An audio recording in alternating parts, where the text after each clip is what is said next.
The Canon T7 is the world's best-selling DSLR because it's one of the most affordable and the specs are amazing for the price. Plus, there's an overlooked reason that makes the Canon T7 perfect for beginners and casuals. But the Canon T7 isn't right for everyone, and there's plenty of downsides. So let's see if the Canon T7 is right for you or not. Also, I'll leave links down below with the best pricing on the Canon T7 and the accessories I talk about. Now, the Canon T7 is over 5 years old, but I still think it's a great choice because this camera was hyper-tailored for a specific type of user. So they cut out all the fluff you don't need to keep the price down, but they refuse to compromise on image quality. So despite the Canon T7 being a budget model, the image quality is fantastic. And putting this camera next to a modern camera or an iPhone 17 Pro, I think you'll be pretty surprised by how good the Canon T7 is. But let's not get ahead of ourselves and start with the outside of the Canon T7 first. The T7 has the body and form factor of a DSLR, but it's much smaller.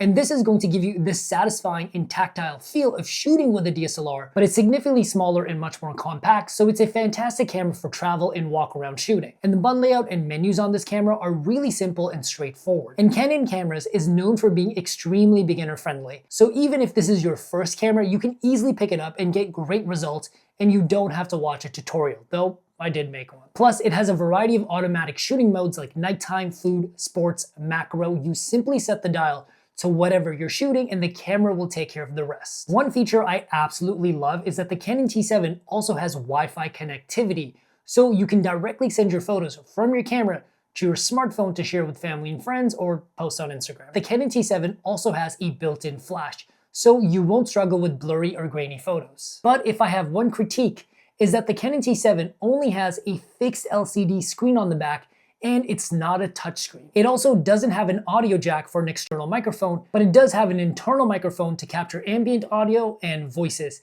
And this might be an issue for someone that's coming from their iPhone and is used to touch autofocus and multiple microphones.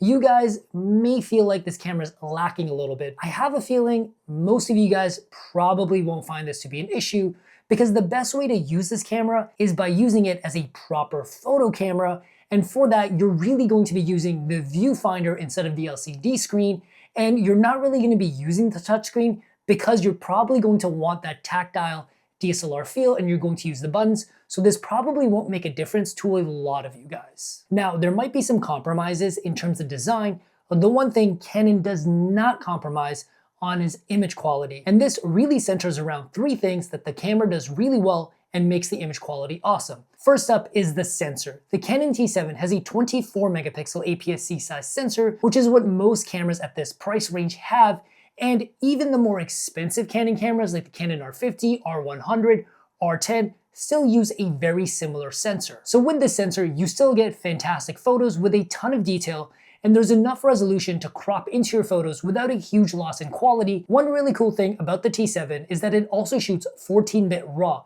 just like the newest Canon cameras, which means when it comes to editing, you'll still get the same amount of flexibility in terms of your highlights and shadows and your colors. So if you wanted to, you could easily take these photos and turn them into stunning edits and treat it like a pro camera because there's really not that much of a difference when it comes to just the image quality. So the Canon T7 is a fantastic and affordable option for beginners that just want to practice and learn the art of image making and editing. But if you're an ultra casual user that doesn't want to do any of that, there's also some cool in-camera filters that give your photos a unique look and add just a little bit of style. But no matter what, you will always get great colors because of something only Canon cameras do. And it's the second reason the image quality in the Canon T7 is so good, and that is the Canon color science. Canon colors are always warm and saturated and prevent your photos from looking bland or lifeless. So it's a great camera for city and nature photography, and it always adds just a little kick to your images. And it also has really rich skin tones, so people always look good on camera. And this works both for light-skinned people and someone that has melanated skin like me. Now, the one place the Canon T7 does struggle is low light and nighttime photography, and you might get a lot of noise or grain in your images if you don't use the right setting. The Canon T7 looks best at 400 to 800 ISO, with a little bit of grain at 1600 if you're really pushing your image. But don't forget, the Canon T7 does have a built-in flash to brighten up your photos. But part of the reason the Canon T7 isn't good for low light is also the lens that it comes with. But there's a solution for this. It's also the third thing that makes the Canon T7 so good, and that is the lens ecosystem of the Canon EF lineup.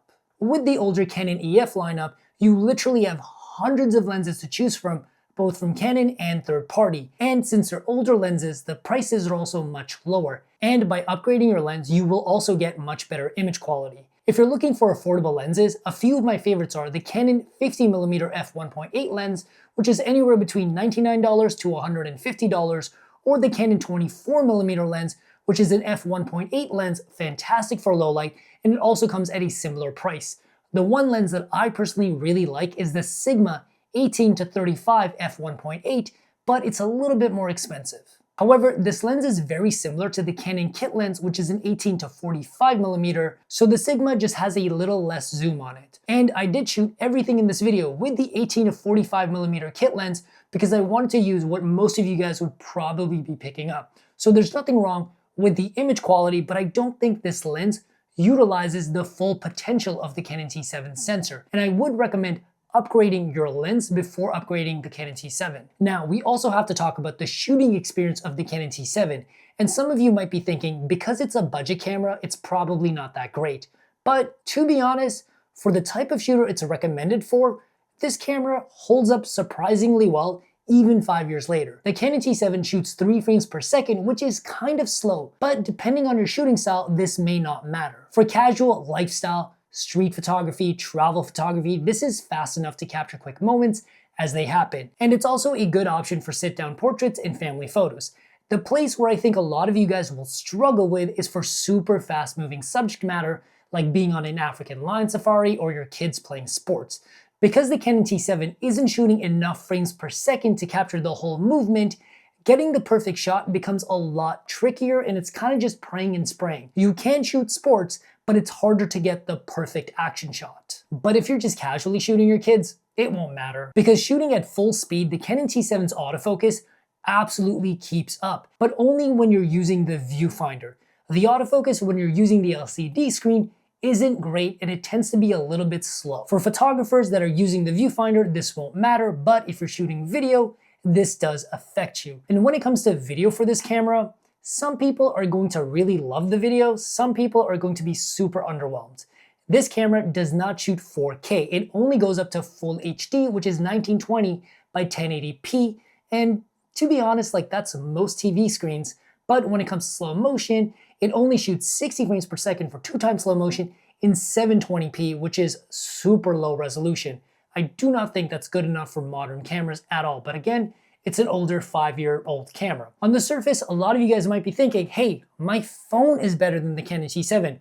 While that might be true in terms of specs, the Canon T7 still has a larger sensor with a faster aperture, so the Canon T7 will still have a more cinematic look to all of your photos and videos simply because of the larger sensor, and you're putting an actual lens on your camera versus a tiny $20 piece of plastic. So it won't look as cinematic as the Canon T7, and your phone's also going to have higher resolution, better slow motion, and much better autofocus tracking. For casual shooters who are replacing the Canon T7 with their phone, and you're used to 4K 120 blazing fast autofocus, the T7 is probably not going to live up to your standards. And the T7 also doesn't have an audio jack for external microphones. I would really think about the Canon T7 as a photo-first camera with video as a nice-to-have bonus. And the lens selection is great. By cutting out all of the fluff that you don't need as a beginner, the Canon T7 is as affordable as possible.